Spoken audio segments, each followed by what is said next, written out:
Hello and welcome to tonight's SBC News. In the news tonight, the government has revised its decision concerning the increase in bus fares and fixed penalty for traffic violations that will come into effect as from the 1st of October. The revision consists of a reduction in fees when it comes to bus fares on Sundays and public holidays and fixed penalty for parking offences. In a press conference, the Minister for Transport, Anthony Dejac, said this revision follows reactions after the announcement on the increase in fees was made at the beginning of the month. Government has consulted widely with the members of the National Assembly, the constituents, the public, the journalists, the social media platforms and the commentaries. And we've decided that for Sundays and public holidays, government should retain the bus fare from 15 rupees down to 10 rupees. With respect to minor offenses, we note that we wish to retain a deterrent as against traffic offenses, but in relation to parking, to move it from 200 rupees to 1,000 rupees, we thought would be more reasonable to keep it at 500 rupees. So for the other offenses, for example, speeding, not wearing a seatbelt, that would go up to 1,000 rupees. But for parking, we thought we should keep it at 500 rupees until government itself fulfills the projects and creates sufficient parking space in Victoria. We see that in future, in the very near future, we have to construct, together with the private sector, multi-parking space in Victoria. The police have described as alarming the traffic congestion in the Montfleury, Rochekaimer and Plaisance areas.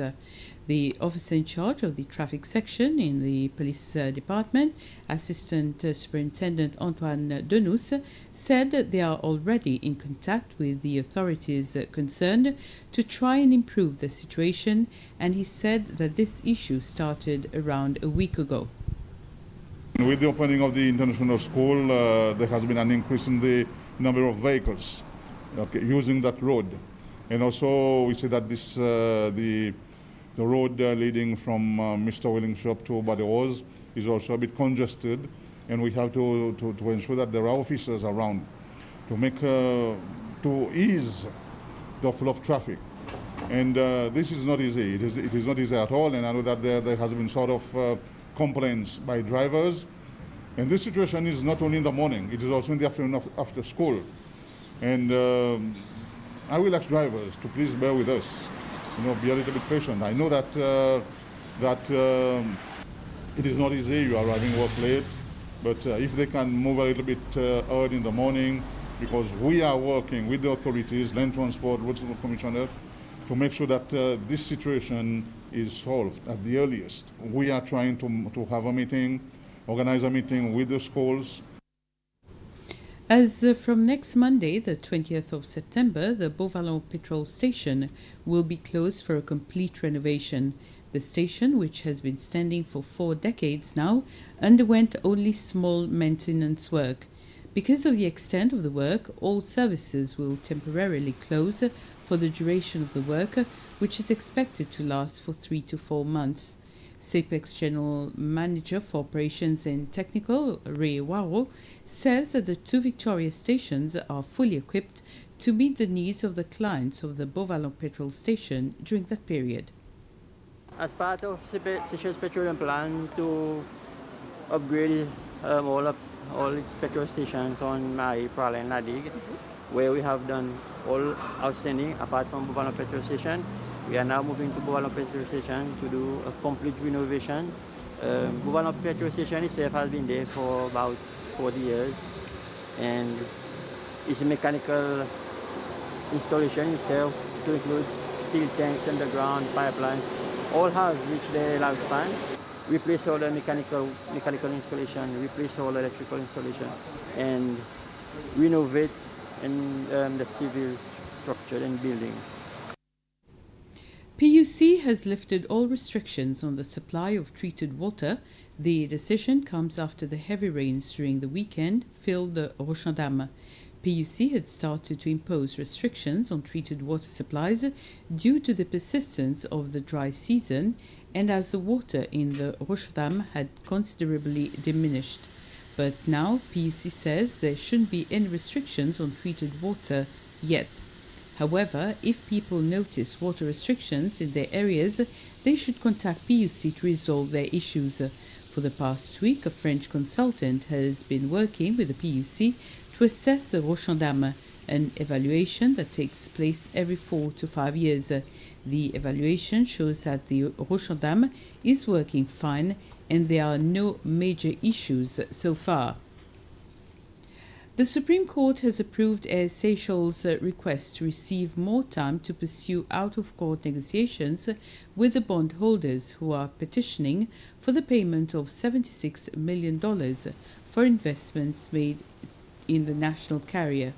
It was the lawyer of Air Seychelles, Bernard Georges, who made the request to get an additional 21 days, and the legal team representing the bondholders also agreed to it. The court also approved the government's request to be part of this case since it is the sole shareholder of Air Seychelles. The case will return to court next month.